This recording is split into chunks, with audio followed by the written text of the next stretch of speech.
Dalla Sicilia purtroppo si continua a fuggire in cerca di condizioni dignitose dal punto di vista lavorativo. In gran parte, come sempre, sono i giovani in primo luogo a cercare nuovi lidi, giovani spinti da una politica che in favore delle nuove generazioni si limita ai buoni propositi senza nulla di fatto, costringendo alla fuga non solo dei cervelli.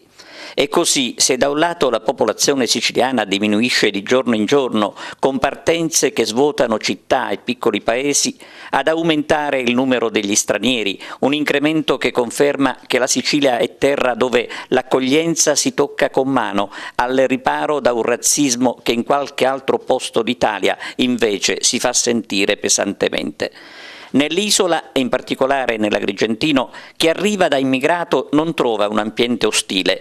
I numeri dicono che vi è una presenza massiccia di immigrati in tutta la provincia di Agrigento, che si conferma una provincia aperta da questo punto di vista. Partenze e arrivi sono così all'ordine del giorno. Da un lato si conferma la fuga e dall'altro lato il bisogno di un luogo sicuro dove sopravvivere, lontano dagli stenti. Forse può confortare sapere che il malessere che spinge alla partenza i siciliani non può essere lo stesso di quello che spinge gli immigrati a sfidare anche la morte pur di andare via dai luoghi di residenza.